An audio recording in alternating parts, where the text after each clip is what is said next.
ang panukala ng France na maglunsad ng magkasanib na pagsasanay sa aircraft carrier nito ng sasakyang panghimpapawid kasama ang mga piloto ng Philippine Air Force ay nilipat ang dynamic na kapangyarihan ng West Philippine Sea tungo sa isang European Integrated Defense Strategy. Sinusuri namin kung paano pinalalakas ng mga operasyong makabatay sa aircraft carrier ang maritime security. Sinusuri ang estratehikong paglukso mula sa coastal defense hanggang sa high seas interoperability habang pinalalakas ng Maynila ang mga taktikal na alyansa nito laban sa panrehiyong agresyon. Ginulat na naman ng France ang Indo-Pacific sa pamamagitan ng pamumukhahi ng Joint Aircraft Carrier Training kasama ang Philippine Air Force. Ang hindi pa naganap na alyansang militar na ito ay maaaring muling isulat ang mga patakaran sa pakikipag-ugnayan sa South China Sea at sa West Philippine Sea.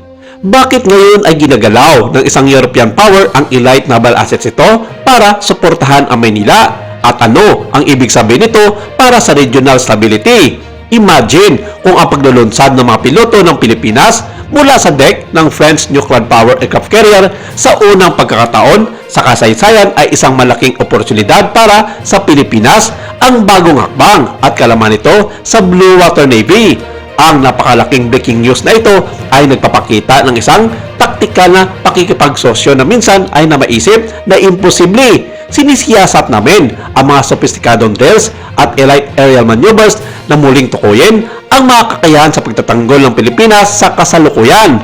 Kung matatandaan, nagsagawa na ang France ng mga joint maritime activity at training kasama ang Armed Forces of the Philippines kabilang ang Philippine Air Force kung saan tampok ang kanilang aircraft carrier na FS Charles de Gaulle o 991 noong Pebrero noong nakaraang taon.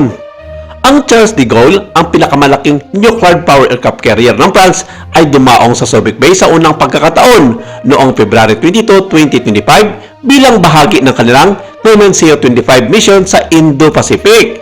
Nagsagawa ng Maritime Cooperative Activity o MCA ang Philippine Air Force, Philippine Navy at French Navy sa West Philippine Sea. Kabilang sa mga pagsasanay ang Dissimilar Aircraft Combat Training kung saan lumipad ang mga jet ng Philippine Air Force kasabay ng mga French Rafale aircraft. Layunin nitong palakasin ang interoperability o kakayahang magtulungan ng dalawang bansa, pataasin ang aerial security at ipakita ang suporta sa international law at freedom of navigation sa rehiyon.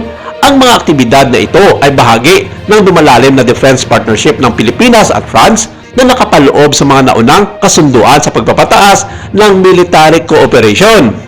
Ang Pilipinas at France ay nasaling yugto ng negosasyon para sa isang SOBFA na magpapaintulot sa mas malaki at regular na joint exercises sa teritoryo ng bawat isa. Ang mga aksyong ito ay bahagi ng tugon sa tumataas na tension sa South China Sea at West Philippine Sea at pagpapakita ng suporta ng France sa bansang Pilipinas.